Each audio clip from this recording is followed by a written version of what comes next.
Welcome back to another episode of Reloading and Rambling. Still loading on some 38 special.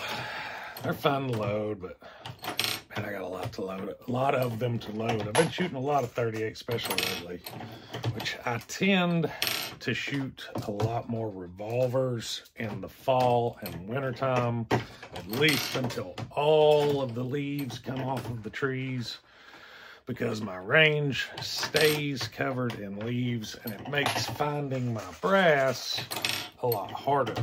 So if I do shoot a semi-auto, it's mostly 9mm or something that I really don't care to just buy range brass for because it's cheap. So like 9mm, and right now 40 Smith & Wesson brass is fairly cheap to just buy. I typically don't even pick up 9mm brass. But, you know, the other stuff I definitely do, and leaves make it harder. So the solution, being lazy and not leaf blowing my range every time I shoot, is just shoot revolvers. And that's what I do. So shoot a lot of 38. But today's topic, it's going to probably get a little deep. And it's going to require, for you to play along, it's going to require you to actually step outside your mind for a minute and think deeply about what we're going to be talking about, and that is mindset in a defensive manner. I know everybody thinks that if you're put into a situation where it's life or death, and you have to take someone's life, I know everybody's first reaction is, yeah, won't be no problem. There's a lot more to it than that. There's a lot more to it than just would you. You have to think about it from all perspectives. And one of those perspectives that I think about a lot, because I know how my mind is, and I know that it's probably going to be the toughest to overcome for me in my mind. And that's going to be just recognizing and acknowledging that, yes, this is actually happening. You know, I mean, it's not an everyday thing for you to have to draw your gun on somebody and use it in a defensive manner. And when it does happen, who's to say it's going to be cut and dry? Who's to say that it's going to be obvious and well known that, all right, it's go time? What if it's a situation where somebody is escalating towards you and you're pretty sure that they're going to use deadly force on you, but you're not 100% sure? Where do you draw that line? Where does your mind say, yes, I need to use deadly force? And even will it? Will it even do that?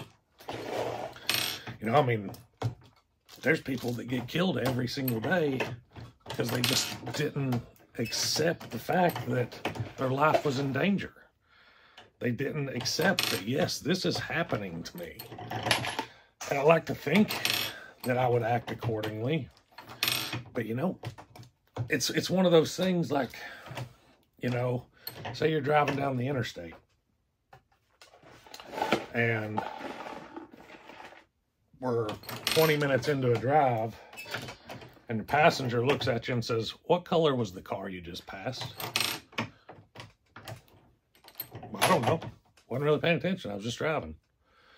What if it's that same type of scenario where somebody's being assaulted? There's some sort of violent thing happening over here, and you didn't know what led to it.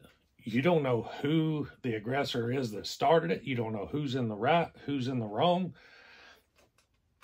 Somebody's about to die. What if you're coming upon a situation and you feel compelled to do something, and somebody has a gun drawn on somebody else?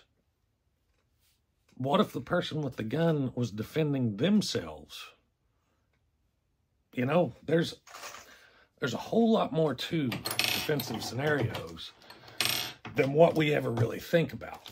When we think about a defensive scenario, we think about standing there at the target range with a target looking at you square on, and you're working on your reaction time and your draw time and getting on target and all those things, which are good things to work on. Don't get me wrong.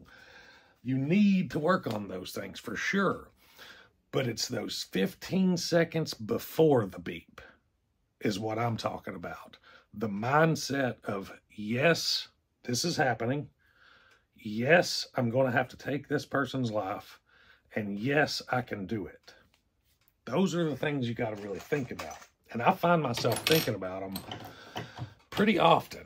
You know, there are scenarios where it's not that great of a concern.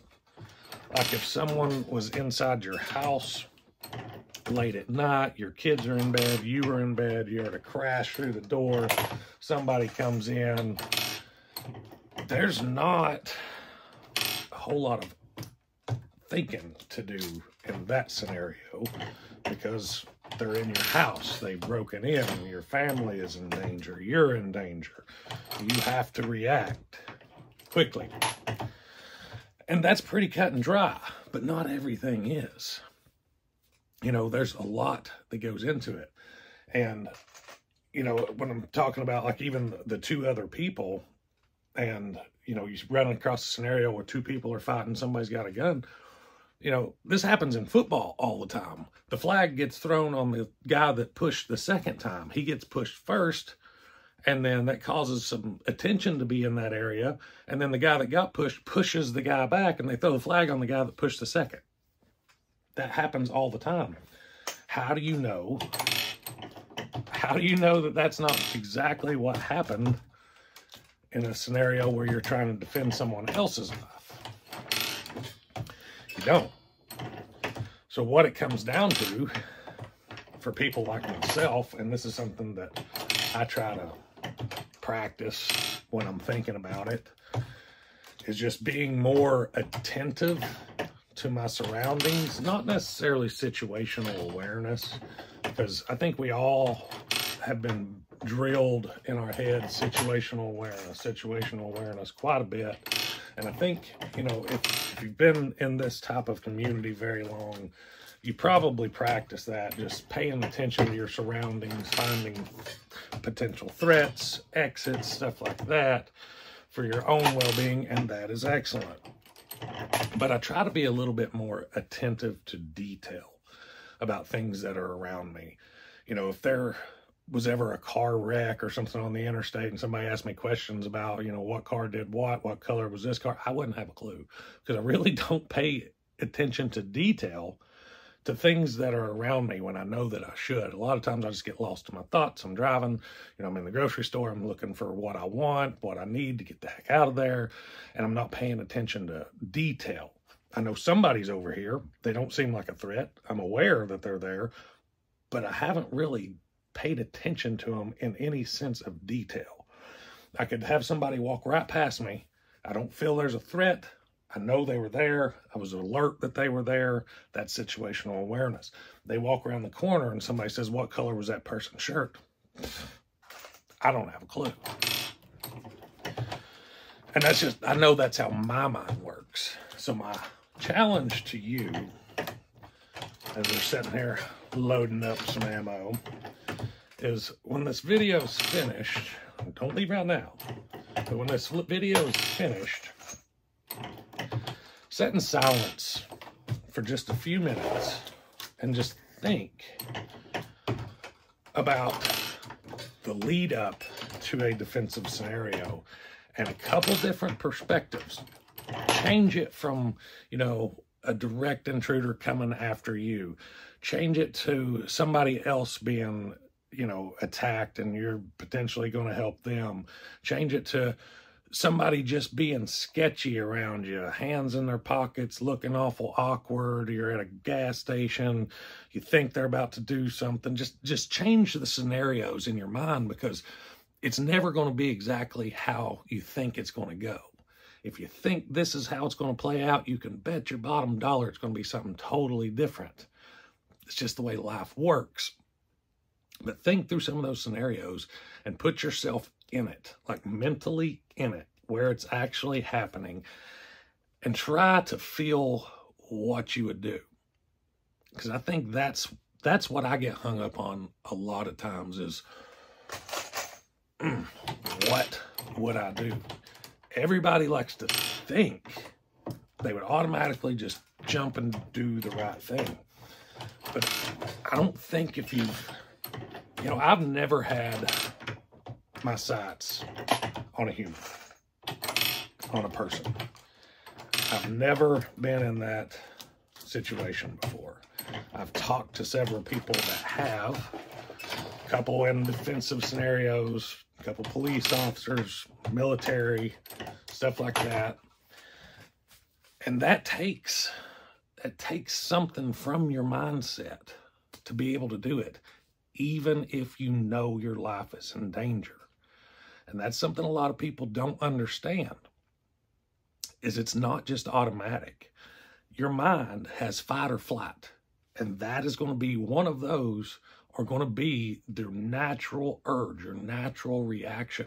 And you need to be honest with yourself and try to think, are you fight or are you flight? Because, and neither one are wrong. Don't get me wrong on saying that flight is a negative thing. It's not. It's probably the safest thing, probably the best thing that you can do.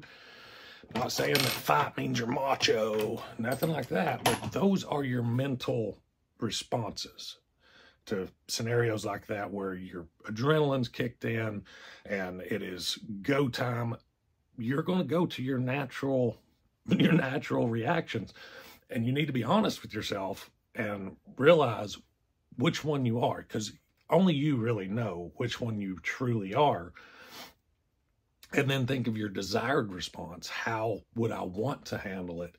And, if you're flat and you would rather fight, that's something you got to work through mentally.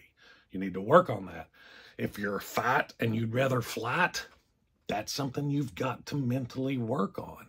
It's not going to be just automatic because you want it to. And I don't think this is a topic that's discussed enough, because it's hard. It's hard to sit here and admit to yourself that I don't have the natural reaction to be the hero. And I'm not saying that I do. I'm not saying that I don't. I don't know. I've never been put in the scenario. But I know going through it in my mind, it worries me because I don't know what I would do.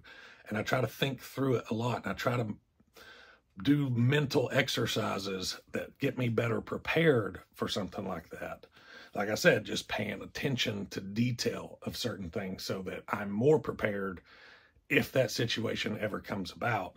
I have details in my mind. I've been paying attention to my surrounding, not just being aware of it, but paying attention to it. Those are two totally different things. So I want you all to challenge yourself and think about those scenarios. Try to think through what you would actually do, what you would like to do, and I want you to let me know down in the comments what your thoughts are on the matter, because honestly, I am open to anything anybody has to say about this, because it's something that I think about a lot, and any kind of different perspective that you can give me on it is great. It's something for me to think about. Hopefully I'm giving you something to think about, and then you can feed me back something else for me to think about. So anyways, that's what I got for you today, guys. I hope you enjoyed the video. Don't forget to hit my sponsors down below. It helps the channel out. And until next time, guys, stay tuned.